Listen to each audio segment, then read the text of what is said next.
ನನ್ನ ಇಬ್ಬರು ಸಹೋದ್ಯೋಗಿಗಳ ನೇರ ಸಂಪರ್ಕದಲ್ಲಿದ್ದಾರೆ ಪೊಲಿಟಿಕಲ್ ಎಡಿಟರ್ ಪ್ರಶಾಂತ್ ನಾತು ಹಾಗೂ ಪೊಲಿಟಿಕಲ್ ಬ್ಯೂರೋ ಚೀಫ್ ಆನಂದ ಬೈದನಮನೆ. ಪ್ರಶಾಂತ, ನಾಯಕರುಗಳ ಪಟ್ಟಿಯ ಮಧ್ಯೆ ಬ್ಯಾಲೆನ್ಸಾ? ಅಂದರೆ ಮಲ್ಲಿಕಾರ್ಜುನ್ ಖರ್ಗೆ ಅವ್ರದ್ದು ಒಂದು ಲಿಸ್ಟ್ ಇದೆ, ಸಿದ್ದರಾಮಯ್ಯನವ್ರದ್ದು ಒಂದು ಲಿಸ್ಟು, ಸಿದ್ದರಾಮಯ್ಯನವ್ರ ಲಿಸ್ಟು ಬಿ ಕೆ ಹರಿಪ್ರಸಾದ್ ಲಿಸ್ಟ್ನಲ್ಲಿ ಏನು ಬಹಳ ವ್ಯತ್ಯಾಸ ಇರಲಿಕ್ಕಿಲ್ಲ. ಡಿ ಕೆ ಶಿವಕುಮಾರ್ದು ಒಂದು ಲಿಸ್ಟ್ ಇರುತ್ತೆ. ಸಹಜವಾಗಿ ಆ ಎರಡು ಲಿಸ್ಟ್ಗಳ ಮಧ್ಯೆ ಹೆಚ್ಚಿನ ತಿಕ್ಕಾಟ ಬಂದರೂ ಬರಬಹುದು. ಅದೇ ನನಗನ್ಸುತ್ತೆ ನೋಡಿ, ಈಗ 20 ಹೆಸರುಗಳನ್ನು ಮಾಡುವಾಗ 10ರಿಂದ 12 ಹೆಸರುಗಳು ಅಥವಾ 15ರವರೆಗೆ ಕನ್ಸೆನ್ಸಸ್ ಸಾಧ್ಯ ಆಗ್ಬೋದೇನೋ. ಓಕೆ, ಯಾಕಂದರೆ ಏನದು 20ಕ್ಕೆ 20 ಹೆಸರುಗಳು ಬೇರೆ ಬೇರೆ ಇರೋಲ್ಲ ಯಾವಾಗಲೂ ಪಟ್ಟಿಯಲ್ಲಿ. ಯಾವ್ಯಾವ ಮಾನದಂಡಗಳನ್ನು ತೆಗೆದುಕೊಳ್ತಾರೆ ಆ ಮಾನದಂಡಗಳನ್ನು ನೋಡಿದಾಗ ಒಂದೊಂದು ಹೆಸರನ್ನು ಇಟ್ಕೊಂಡ್ರೂ ಕೂಡ ನನಗನ್ಸುತ್ತೆ ಎರಡು ಬಣಗಳ ನಡುವೆ ಕೊನೆಯ 3-4 ಸ್ಥಾನಗಳಿಗೋಸ್ಕರ ಒಂದಿಷ್ಟು ತಿಕ್ಕಾಟ ನಡಿಬೋದು. ತಿಕ್ಕಾಟ ಇನ್ ದ ಸೆನ್ಸ್ ನಾನೇನು ಸಂಘರ್ಷ ಅಂತ ಹೇಳ್ತಾ ಇಲ್ಲ. ತಿಕ್ಕಾಟ ಇಸ್ ಲಾಬಿಯಿಂಗ್ ಜಾಸ್ತಿಯಾಗಿ ನಡಿಬಹುದು ಅಂತ ಅನ್ಸುತ್ತೆ. ಅದಾದ್ಮೇಲೆ ಖರ್ಗೆ ಅವ್ರದ್ದು ಒಂದು 2-3 ಹೆಸರುಗಳು ನಿಶ್ಚಿತವಾಗಿರ್ತವೆ. ಖರ್ಗೆ ಅವರು ಕೊನೆಯ ಗಳಿಗೆಯಲ್ಲಿ, ಯಾಕಂದರೆ ಅನೇಕ ಬಾರಿ ಏನಾಗುತ್ತೆ, ಸಿದ್ದರಾಮಯ್ಯನವರು ಮತ್ತು ಡಿ ಕೆ ಶಿವಕುಮಾರನ್ನು ವಾಪಸ್ ಬೆಂಗಳೂರಿಗೆ ಕಳಿಸಿದ ನಂತರ ಹೈಕಮಾಂಡ್ ಕೆಲವು ವಿಟೋವನ್ನು ಇಟ್ಕೊಂಡಿರುತ್ತೆ. ಹೈಕಮಾಂಡ್ ಇದರಲ್ಲಿ ಏನೋ ತುಂಬ ವಿಟೋ ಇದೆ, 1 ಅಥವಾ 2 ಹೆಸರು ಹೈಕಮಾಂಡ್ ಕೂಡ ಸೂಚಿಸ್ಬೋದು. ಒಂದು 2-3 ಹೆಸರುಗಳನ್ನು ಮಲ್ಲಿಕಾರ್ಜುನ್ ಖರ್ಗೆ ಅವರು ಸೂಚಿಸುವ ಸಾಧ್ಯತೆಗಳು ಜಾಸ್ತಿ ಇವೆ. ಇನ್ನುಳಿದಂತೆ ಕನ್ಸೆನ್ಸಸ್ ಸಿದ್ದರಾಮಯ್ಯನವರು ಮತ್ತು ಡಿ ಕೆ ಶಿವಕುಮಾರ್ ಮಧ್ಯೆ ನಡೆಯುವ ಸಾಧ್ಯತೆಗಳು ಹೆಚ್ಚು. ಈಗ ಸಿದ್ದರಾಮಯ್ಯನವರು ಇಡೀ ರಾಜ್ಯದ ಹೆಸರುಗಳನ್ನು ಹೇಳ್ತಾರಾ ಅಥವಾ ನಿಧಾನವಾಗಿ ಹಳೆ ಮೈಸೂರು ಭಾಗಕ್ಕೆ ಮಾತ್ರ ಸೀಮಿತವಾಗ್ತಾರಾ, ಇದನ್ನೂ ಕೂಡ ನೋಡಬೇಕಾಗತ್ತೆ. ಮುಂಚೆ ಸಿದ್ದರಾಮಯ್ಯನವರ ಬೆಂಬಲಿಗ ಶಾಸಕರು ಸಚಿವರು ಅಂತ ನಿದ್ದೆಗಣ್ಣಲ್ಲಿ ಎಬ್ಬಿಸಿ ಕೇಳಿದ್ರು 8 ಹೆಸರು ಪಟಪಟ ಹೇಳ್ತಾ ಇದ್ವಿ ನಾವು. ಈ ಸಿಚುವೇಶನ್ನೇ ಚೇಂಜ್ ಆಗ್ಬಿಟ್ಟಿದೆ. ಸೊ ಸಿದ್ದರಾಮಯ್ಯನವರು ಯಾರ ಪರವಾಗಿ ಜೋರಾಗಿ ಬ್ಯಾಟಿಂಗ್ ಮಾಡ್ತಾರೆ ಅನ್ನೋದೇ ಕ್ವಶನ್ ಮಾರ್ಕ್.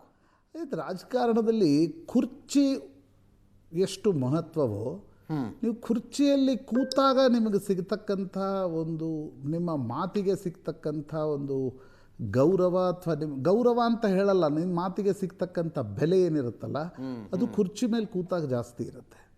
ಕುರ್ಚಿಯಿಂದ ನೀವು ಇಳಿದಾಗ ನ್ಯಾಚುರಲಿ ಯಾರು ಹೊಸವರು ಬಂದು ಕುರ್ಚಿಯಲ್ಲಿ ಕೂತ್ಕೋತಾರೋ, ಯಾಕಂದರೆ ಸರ್ಕಾರ ನಡೆಸಬೇಕಾಗಿರ್ತಕ್ಕಂಥದ್ದು ಡಿ ಕೆ ಶಿವಕುಮಾರ್, 2028ರ ಚುನಾವಣೆ ನಡೆಸಬೇಕಾಗಿರ್ತಕ್ಕಂಥದ್ದು ಡಿ ಕೆ ಶಿವಕುಮಾರ್. ಹಾಗಿರುವಾಗ ಹೈಕಮಾಂಡ್ ಡಿ ಕೆ ಶಿವಕುಮಾರ್ಗೆ ಮೂಗುದಾರ ಹಾಕ್ತಕ್ಕಂಥ ಹೆಸರುಗಳನ್ನು ಸೂಚಿಸಿ ಪಡೆದುಕೊಳ್ಳುವಂಥದ್ದೇನು. ಕರೆಕ್ಟ್. ಈಗ ಆಲ್ರೆಡಿ ಹರಿಪ್ರಸಾದ್ರನ್ನ KPCC ಅಧ್ಯಕ್ಷರನ್ನಾಗಿ ಮಾಡಲಾಯಿತು. ಪರಮೇಶ್ವರ್ ಯಾವಾಗ ಡಿ ಕೆ ಶಿವಕುಮಾರ್ ವಿರುದ್ಧ ಇದ್ದರು ಕಳೆದ 3 ವರ್ಷಗಳ ಅವಧಿಯಲ್ಲಿ, ಅವರಂತಂದು ಉಪಮುಖ್ಯಮಂತ್ರಿಯನ್ನಾಗಿ ಮಾಡಲಾಗಿದೆ. ಹೀಗಿರುವಾಗ ಅನಗತ್ಯ ವಿವಾದವನ್ನು ಮೈ ಮೇಲೆ ಹೇಳ್ಕೊಳ್ತಕ್ಕಂಥ ಅಥವಾ ತಿಕ್ಕಾಟಕ್ಕೆ ಕಾರಣ ಆಗ್ತಕ್ಕಂಥ ಹೆಸರುಗಳನ್ನು ಹೈಕಮಾಂಡ್ ಕೂಡ ಗಟ್ಟಿಯಾಗಿ ಸೂಚಿಸುವ ಸಾಧ್ಯತೆಗಳು ಕಡಿಮೆ. ಬಟ್ ನ್ಯಾಚುರಲಿ ಹಿಂದುಳಿದ ವರ್ಗದಲ್ಲಿ, ಹಳೆ ಮೈಸೂರು ಭಾಗದಲ್ಲಿ ಸಿದ್ದರಾಮಯ್ಯನವರ ಇಂಟ್ರೆಸ್ಟ್ ಇದೆ, ಪೊಲಿಟಿಕಲ್ ಇಂಟ್ರೆಸ್ಟ್ ಇದೆ, ಅಥವಾ ಸಿದ್ದರಾಮಯ್ಯನವರ ಕಾರಣದಿಂದ ಬೇರೆ ಬೇರೆ ಪಕ್ಷಗಳಿಂದ ಇಲ್ಲಿ ಬಂದು ಇರ್ತಕ್ಕಂಥವ್ರು ಇದ್ದಾರೆ. ಅವರನ್ನು ಮಂತ್ರಿ ಮಾಡೋದು ಕೂಡ ಸಿದ್ದರಾಮಯ್ಯನವ್ರಿಗೆ ಅನಿವಾರ್ಯತೆ. ಈಗ ಮಗನನ್ನು ಮಂತ್ರಿ ಮಾಡಿದಾಗ ಭೈರತಿ ಸುರೇಶನ್ನ ಮಂತ್ರಿ ಮಾಡೋದು ಸಿದ್ದರಾಮಯ್ಯನವ್ರಿಗೆ ಅನಿವಾರ್ಯ ಆಗಿದೆ. ಹೌದು. ಈಗ ಮಗನ ಮಂತ್ರಿ ಆದಮೇಲೆ ತಮ್ಮ ಗೆಳೆಯರು ಅನ್ಸ್ಕೊಂಡಿರ್ತಕ್ಕಂಥವ್ರು ಯಾರ್ಯಾರು ತೀರ್ಕೊಂಡಿದ್ದಾರೆ, ಅವರ ಮಕ್ಕಳು ರಾಜಕಾರಣದಲ್ಲಿದ್ದಾರೆ, ಅವರನ್ನು ಮಂತ್ರಿ ಮಾಡೋದು ಕೂಡ ಅನಿವಾರ್ಯ ಆಗುತ್ತೆ. ಈಗ ಫಾರ್ ಎಕ್ಸಾಂಪಲ್ ನೀವು ಹೈದರಾಬಾದ್ ಕರ್ನಾಟಕಕ್ಕೆ ಹೋದರೆ ಅಜಯ್ ಸಿಂಗ್ರನ್ನು ಯಾಕೆ ಮಂತ್ರಿ ಮಾಡ್ತಿಲ್ಲ ಅನ್ನೋದು ಕಾಂಗ್ರೆಸ್ನಲ್ಲಿ ಒಂದು ಟಾಕಿಂಗ್ ಪಾಯಿಂಟು. ಎಲ್ಲರ ಮಕ್ಕಳು ಬಂದು ಮಂತ್ರಿಗಳಾದ್ರು ಧರಮ್ ಸಿಂಗ್ ತೀರ್ಕೊಂಡ್ಮೇಲೆ ಯಾಕೆ ಅವರನ್ನ ಮಂತ್ರಿ ಆಗ್ತಿಲ್ಲ ಅನ್ನೋದೊಂದು ಟಾಕಿಂಗ್ ಪಾಯಿಂಟ್ ಇದ್ದೇ ಇರುತ್ತೆ. ಅದೇ ರೀತಿ ಹಳೆ ಮೈಸೂರು ಭಾಗದಲ್ಲಿ ಈಗ ಚಿಕ್ಕಮಾದು ಇದ್ರು, ಚಿಕ್ಕಮಾದು ಮಗ ಈಗ ಅನಿಲ್ ಮಂತ್ರಿ ಸ್ಥಾನದ ಆಕಾಂಕ್ಷಿ. ಧ್ರುವನಾರಾಯಣ ಮಗನಿಗೆ ಡಿ ಕೆ ಶಿವಕುಮಾರ್ ಧ್ರುವನಾರಾಯಣ ಇದ್ದಾಗಲೇ ಅವ್ರಿಗೆ ಪ್ರಾಮಿಸ್ ಮಾಡಿದ್ರಂತೆ, ನಿಮಗೆ ಮಂತ್ರಿ ಮಾಡ್ತೀನಿ ನಾನು ಅಂತ. ಅವ್ರು ತೀರ್ಕೊಂಡಾಗ ಅವ್ರ ಮಗನಿಗೂ ಪ್ರಾಮಿಸ್ ಮಾಡಿದ್ದಾರೆ ಅನ್ನೋದೊಂದು ಮಾತಿದೆ, ಸುದ್ದಿ ಇದೆ. ಅದು ವೆರಿಫೈ ಮಾಡಬೇಕು, ಆದರೆ ಆ ರೀತಿಯ ಸುದ್ದಿ ಇದೆ. ಹೀಗಿರುವಾಗ ಹಳೆ ಮೈಸೂರು ಭಾಗದಲ್ಲಿ ಯಾರನ್ನ ಮಂತ್ರಿ ಮಾಡಬೇಕು ಅನ್ನೋದು ಸಿದ್ದರಾಮಯ್ಯನವರು ತುಂಬ ಸೀರಿಯಸ್ ಆಗಿ ತೆಗೆದುಕೊಳ್ತಾರ, ಅಥವಾ ಇವೆಂಚುಲಿ ಈಸ್ ಲೂಸಿಂಗ್ ಇಂಟ್ರೆಸ್ಟ್, ಅದು ಕೂಡ ನೋಡಬೇಕು. ಹೈಕಮಾಂಡ್ ಮಟ್ಟದಲ್ಲಿ ಅವರ ಮಾತಿಗೆ ಬೆಲೆ ಇದೆ. ಬಟ್ ಮಗನ ತಿಥಿ ದಿವಸ ಸ್ಪೆಷಲ್ ಫ್ಲೈಟ್ನಲ್ಲಿ ಮೈಸೂರಿಗೆ ಬಂದು ಮೈಸೂರಿಂದ ತಿಥಿ ಕಾರ್ಯ ಮುಗಿಸ್ಕೊಂಡು ವಾಪಸ್ ಹೋಗಿದ್ದಾರೆ. ಇದು ನೋಡಿದರೆ ಅವರೇನು ಅಂದರೆ ಇವೆಂಚುಯಲಿ ಈಸ್ ಲೂಸಿಂಗ್ ಇಂಟ್ರೆಸ್ಟ್ ಅನ್ಸುತ್ತಾ? I am not saying losing interest in the sense. Okay, ಹಠ ಹಿಡಿತಾರ ಅನ್ನೋದು ಪ್ರಶ್ನೆ. ಹಾಂ ಹಾಂ ಈಗ ಅವ್ರಿಲ್ದೆ ಮಾತುಕತೆ ನಡೆಯಲ್ಲ ರೀ. ಈಗ ಅವ್ರಿಲ್ದೆ ಮಾತುಕತೆ ಮುಗಿಸಿ ಡಿ ಕೆ ಶಿವಕುಮಾರ್ ಬಂದ್ಬಿಟ್ರೆ ಸಿದ್ದರಾಮಯ್ಯನವ್ರು ನೀವು ಪಕ್ಕಕ್ಕಿಟ್ಟು ಮಾತುಕತೆ ಮಾಡಿದಿರಿ ಅನ್ನೋದು ಸುದ್ದಿ ಆಗುತ್ತೆ. ಕರೆಕ್ಟ್. ಹೀಗಾಗಿ ಸಿದ್ದರಾಮಯ್ಯನವರನ್ನ ಪಕ್ಕಕ್ಕಿಟ್ಟು ಮಾತುಕತೆ ನಡೆಸುವ ಸ್ಥಿತಿಯಲ್ಲಿ ಡಿ ಕೆ ಶಿವಕುಮಾರು ಇಲ್ಲ, ಹೈಕಮಾಂಡು ಇಲ್ಲ. ಬಟ್ ಸಿದ್ದರಾಮಯ್ಯನವರು ಹಿಂದೆ ಹೆಂಗೆ ಹಠ ಹಿಡಿತಿದ್ರಲ್ಲ, ಈಗ ಅವ್ರು ತೆಗೆಯುವಾಗ ಅಂಬರೀಷು, ಶ್ರೀನಿವಾಸ್ ಪ್ರಸಾದ್, ಇವರು ಬಾಬುರಾವ್ ಚಿಂಚನ್ಸೂರ್ ಇವ್ರನ್ನೆಲ್ಲ ತೆಗೆಯುವಾಗ ಹಠ ಹಿಡಿದು ತೆಗೆದಿದ್ರು ಅವರು. ಇಲ್ಲ, ಸಂಪುಟ ಪುನಾರಚನೆ ಆಗಬೇಕು, ಹೊಸಬ್ರನ್ನು ತೆಗೆದುಕೊಳ್ಬೇಕು ಅಂತ. ಈಗ ಹೊಸಬ್ರನ್ನ ಸೇರಿಸ್ಕೊಳ್ಬೇಕು, ನನ್ನವರನ್ನೇ ಸೇರಿಸ್ಕೊಳ್ಬೇಕು ಅನ್ನುವ ಹಠ ಹಿಡಿತಾರಾ ಇಲ್ವಾ? Okay, that is question. Yes yes ಇರ್ಬೋದು. ಅವ್ರು ಒಂದು ಹೆಸರು ಇರುತ್ತಾ, 2 ಹೆಸರು ಇರುತ್ತಾ, 3 ಹೆಸರು ಇರುತ್ತಾ, ಅಥವಾ 20ಕ್ಕೆ 20 ಸ್ಥಾನಕ್ಕೆ ಡಿ ಕೆ ಶಿವಕುಮಾರ್ಗೆ ಪರ್ಯಾಯವಾಗಿ ಹೆಸರುಗಳನ್ನು ಒಯ್ತಾರ?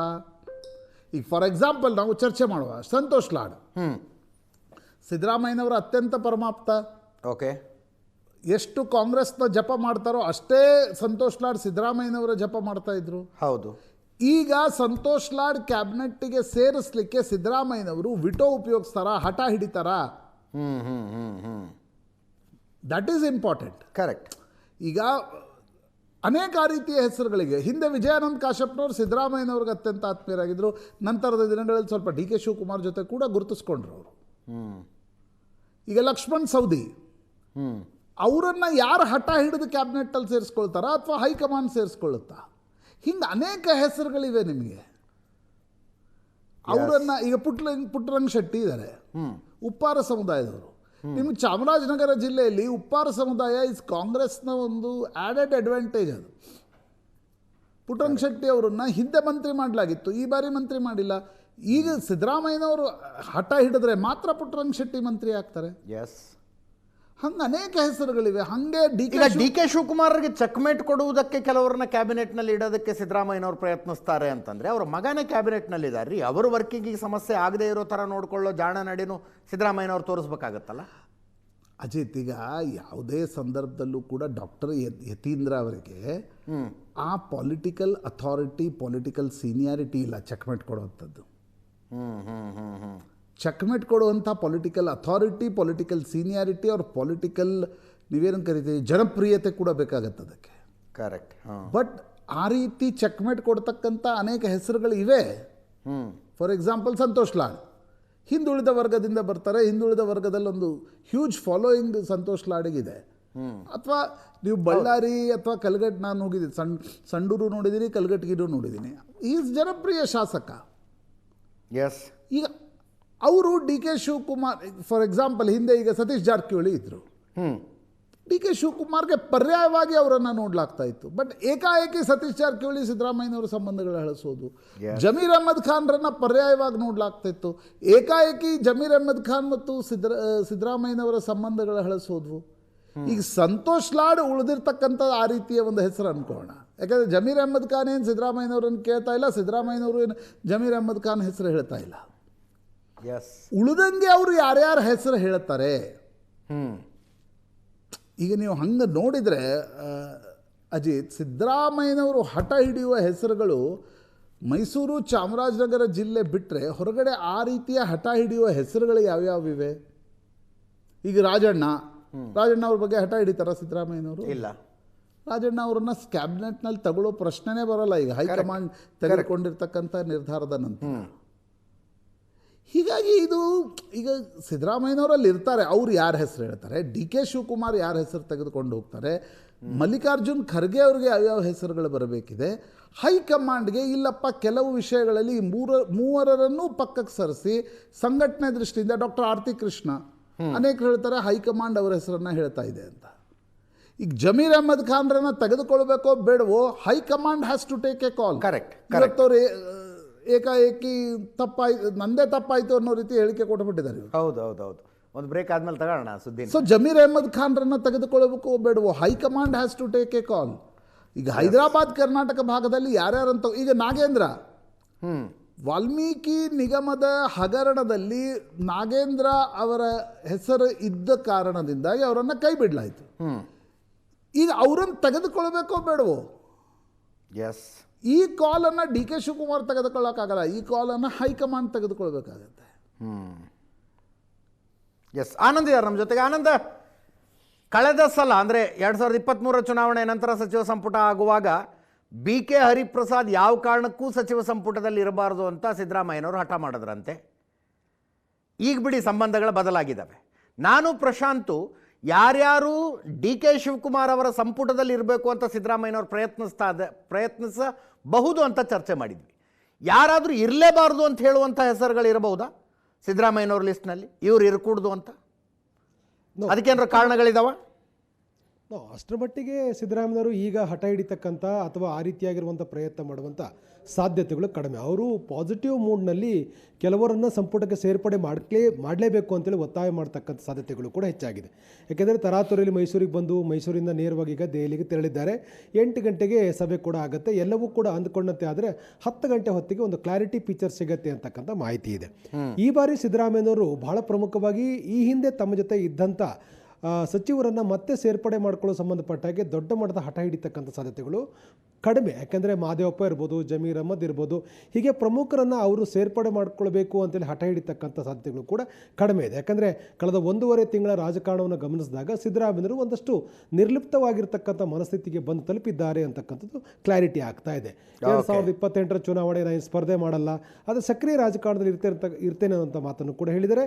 ಮೊನ್ನೆ KC ವೇಣುಗೋಪಾಲ್ ಮತ್ತು ಸುರ್ಜೇವಾಲರು ಕರ್ನಾಟಕಕ್ಕೆ ಬಂದಿದ್ದಾರೆ. ಸಂಘಟನಾ ಸೃಜನ್ ಕಾರ್ಯಕ್ರಮದ ಹಿನ್ನೆಲೆಯಲ್ಲಿ KPC ಕಚೇರಿಯಲ್ಲಿ ನಡೆದಂಥ ಸಭೆಯಲ್ಲೂ ಕೂಡ ಅವರು ಇಂಡೋರ್ ಮೀಟಿಂಗಲ್ಲಿ ಭಾಳ ಸ್ಪಷ್ಟವಾಗಿ ಹೇಳಿದ್ದಾರೆ, 28 ನಾನು ಕಂಟೆಸ್ಟ್ ಮಾಡೋದಿಲ್ಲ, ಬದಲಾಗಿ ಈ ಸಂಘಟನೆ ಸಂಬಂಧಪಟ್ಟ ಯಾವ್ಯಾವ ಕೆಲಸಗಳಿರುತ್ತೋ ಆ ಜವಾಬ್ದಾರಿಯಲ್ಲಿ ನಾನು ಸಕ್ರಿಯವಾಗಿ ಕೆಲಸ ಮಾಡ್ತೀನಿ ಅಂತಕ್ಕಂಥ ಮಾತನ್ನು ಭಾಳ ಸ್ಪಷ್ಟವಾಗಿ KC ವೇಣುಗೋಪಾಲ್ ಮತ್ತು ಸುರ್ಜೇವಾಲರು ಭಾಗವಹಿಸಿದಂಥ ಸಭೆಯಲ್ಲಿ ಅವರು ಭಾಳ ಸ್ಪಷ್ಟವಾಗಿ ಹೇಳಿದರು. ಅದರ ನಂತರದಲ್ಲಿ 2 ದಿನಗಳ ನಂತರದಲ್ಲಿ ಅವರು KR ಪೇಟೆಯಲ್ಲಿ ಅಧಿಕೃತವಾಗಿ ತಮ್ಮ ರಾಜಕೀಯವಾಗಿ ತೀರ್ಮಾನವನ್ನು ಕೂಡ ಘೋಷಣೆ ಮಾಡಿದ್ದಾರೆ. ಅಂದರೆ ಅವರು ರಾಜಕಾರಣದ ಇನ್ನೊಂದು ಮಗ್ಗಲು ಬದಲಾಯಿಸ್ತಕ್ಕಂಥ ರೀತಿಯಲ್ಲಿ ಅವರು ಇದ್ದಾರೆ ಅಂತಕ್ಕಂಥದ್ದು ಭಾಳ ಸ್ಪಷ್ಟ ಆಗ್ತಾ ಇದೆ. ಹಾಗಾಗಿ ಅವರು ಇಂಥವ್ರನ್ನ ಸೇರಿಸ್ಕೊಳ್ಳೇಬೇಕು ಅನ್ನುವಂಥ ರೀತಿಯ ಪ್ರಯತ್ನವನ್ನು ಕೂಡ ಮಾಡಲ್ಲ, ಜೊತೆಗೆ ಇಂಥವ್ರನ್ನ ಸೇರಿಸಲೇಬಾರ್ದು ಅಂತಕ್ಕಂಥ ಹಠ ಹಿಡಿತಕ್ಕಂಥ ಪ್ರಯತ್ನವನ್ನು ಕೂಡ ಮಾಡುವ ಸಾಧ್ಯತೆಗಳು ಕೂಡ ಕಡಿಮೆ ಇದೆ. ಆದರೆ ತಮಗೆ ಅತ್ಯಂತ ಆಪ್ತರಾಗಿರ್ತಕ್ಕಂಥ ಕೆಲವರನ್ನು ಹೊಸಬರನ್ನು ಸೇರ್ಪಡೆ ಮಾಡಿಸಬೇಕು ಅಂತಕ್ಕಂಥ ಪ್ರಯತ್ನದಲ್ಲಿ ಅವರಿದ್ದಾರೆ. ಅದಕ್ಕಾಗಿ ಎಲ್ಲ ಪ್ರಯತ್ನ ಪುಟ್ಟರಂಗ ಶೆಟ್ಟಿ ಅವ್ರನ್ನ ಅವರು ಈ ಬಾರಿ ಸಂಪುಟಕ್ಕೆ ಸೇರ್ಪಡೆ ಮಾಡಿಕೊಳ್ಳೇಬೇಕು ಅಂತೇಳಿ ಹೈಕಮಾಂಡ್ ಮೇಲೆ ಒತ್ತಡ ಹೇರ್ತಕ್ಕಂಥ ಎಲ್ಲ ಪ್ರಯತ್ನಗಳನ್ನು ಕೂಡ ಮಾಡ್ತಾ ಇದ್ದಾರೆ. ಮತ್ತು ಜೊತೆಗೆ ತಮ್ಮೊಂದಿಗೆ ಸದಾಕಾಲ ನಿಂತ ಪೊನ್ನಣ್ಣ ಅವ್ರನ್ನ ಸಚಿವ ಸಂಪುಟದಲ್ಲಿ ಇರಬೇಕು ಅಂತಕ್ಕಂಥ ಅಭಿಲಾಷೆಯನ್ನು ಸಿದ್ದರಾಮಯ್ಯ ಹೊಂದಿದ್ದಾರೆ. ಜೊತೆಗೆ ಕುರುಬ ಸಮುದಾಯದ ಬಹಳಷ್ಟು ಹೆಸರುಗಳು ಕೇಳಿಬರುತ್ತೆ. ಈಗಾಗಲೇ 2 ಕುರುಬದ ಸಮುದಾಯ ಸಂಪುಟದ ಒಳಗಡೆ ಇದೆ. ನಾವು ಅನ್ಬೋದು ರಾಘವೇಂದ್ರ ಹಿಟ್ನಾಳ್ ಅವ್ರನ್ನ ಒಳಗಡೆ ಸೇರಿಸುವಂಥ ಪ್ರಯತ್ನಗಳು ಮಾಡ್ಬೋದಾ, ಈ ರೀತಿಯಾಗಿರುವಂಥ ಚರ್ಚೆಗಳಿದೆ. ಆಶ್ಚರ್ಯ ಅಂತಂದರೆ ಬಸವರಾಜ ಶಿವಣ್ಣ ಅವ್ರನ್ನ ಸಂಪುಟದ ಒಳಗಡೆ ತರಬೇಕು ಅಂತಕ್ಕಂಥ ಪ್ರಯತ್ನ. ಯಾಕೆಂದರೆ ಹಾವೇರಿಗೆ ಕಳೆದ ಬಾರಿ ಅವಕಾಶ ಸಿಕ್ಕಿರಲಿಲ್ಲ. ಈ ಬಾರಿ ಹಾವೇರಿ ಜಿಲ್ಲೆಯಿಂದ ಬಸವರಾಜ್ ಅವರಿಗೆ ಅವಕಾಶ ಕೊಡಿಸಬೇಕು ಅಂತಕ್ಕಂಥ ಪ್ರಯತ್ನವನ್ನು ಮಾಡ್ತಾರೆ. ಅವರು ಕುರುಬ ಸಮುದಾಯಕ್ಕೆ ಸೇರಿರ್ತಕ್ಕಂಥವ್ರು. ಆಶ್ಚರ್ಯ ಆಗುತ್ತೆ ಈ ಹೆಸರುಗಳನ್ನು ಕೇಳಿದಾಗ. ಆದರೆ ಸಿದ್ದರಾಮಯ್ಯವರು ಇಂಥವ್ರನ್ನ ಒಳಗಡೆ ಸೇರಿಸಬೇಕು ಅಂತಕ್ಕಂಥ ಒಂದು ಪ್ರಯತ್ನವನ್ನು ಮಾಡ್ತಾರೆ. ಆದರೆ ಎಷ್ಟು ಮಟ್ಟಿಗೆ ಹಠ ಹಿಡಿತಾರೆ ಅನ್ನೋದು ಕೂಡ ಇನ್ನೂ ಕ್ಲಾರಿಟಿ ಆಗಿಲ್ಲ. ಆದರೆ ಒಂದಂತೂ ಸ್ಪಷ್ಟ ಆಗಿದೆ, ಕಳೆದ ಸಂಪುಟದಲ್ಲಿ ಇದ್ದಂಥ ವ್ಯಕ್ತಿಗಳನ್ನು ಸಚಿವರನ್ನ ಪುನಃ ತೆಗೆದುಕೊಳ್ಳಿ ಅಂತ ಹೇಳಿ ದೊಡ್ಡ ಮಟ್ಟದ ಲಾಬಿ ಮಾಡ್ತಕ್ಕಂಥ ಸಾಧ್ಯತೆಗಳು ಕೂಡ ತೀರಾ ಕಡಿಮೆ ಇದೆ. ಅವ್ರನ್ನ ಭೇಟಿ ಮಾಡಿರ್ತಕ್ಕಂಥ ಆಕಾಂಕ್ಷಿಗಳು ಕೂಡ ಬಹಳ ಸ್ಪಷ್ಟವಾಗಿ ಹೇಳಿದ್ದಾರೆ, ನಾನು ಎಲ್ಲ ರೀತಿಯ ಪ್ರಯತ್ನಗಳನ್ನು ಮಾಡ್ತೇನೆ ಅಂತಕ್ಕಂಥ ಮಾತನ್ನು ಅಷ್ಟೇ ಹೇಳಿದ್ದಾರೆ. ಹಾಗನ್ನ ಮಾತ್ರಕ್ಕೆ ದೊಡ್ಡ ಮಟ್ಟದ ತೀರ್ಮಾನ ತೆಗೆದುಕೊಳ್ತೇನೆ ಅನ್ನುವಂಥ ಯಾವುದೇ ರೀತಿಯ ಭರವಸೆಯನ್ನು ಕೂಡ ಸಿದ್ದರಾಮಯ್ಯ ನೀಡ್ತಾ ಇಲ್ಲ. ರಾಜಕಾರಣದಲ್ಲಿ ಕೆಲವೊಂದಷ್ಟು ಸಂದರ್ಭಗಳಲ್ಲಿ ತಮ್ಮ ಜೊತೆಗೆ ನಿಂತೂ ಕೂಡ ಕೆಲವೊಂದಷ್ಟು ಮೋಸ ಆಗಿರ್ತಕ್ಕಂಥ ಸನ್ನಿವೇಶಗಳನ್ನು ಕೂಡ ಸಿದ್ದರಾಮಯ್ಯ ಎದುರಿಸಿದ್ದಾರೆ ಅನ್ನುವಂಥ ಮಾತುಗಳು ಕೂಡ ಕಾವೇರಿಯಿಂದ ಬರ್ತಾ ಇರುವಂಥದ್ದು. ಆ ಕಾರಣಕ್ಕಾಗಿಯೇ ಅವರು ಈ ಬಾರಿ ಸಂಪುಟಕ್ಕೆ ಮೋಸ ಯಾರ್ಯಾರಿಂದ ಅನುಭವಿಸಿದ್ರು ಜಮೀರ್ ಅಹ್ಮದ್ ಖಾನ್ ಅವರು ಮಾತಾಡಿದ್ದಾರೆ. ಅವ್ರ ಬಗ್ಗೆ ಏನಾದ್ರು ಹೇಳಿದ್ರ ನೀವು ನೋಡೋಣ ಅಂತ.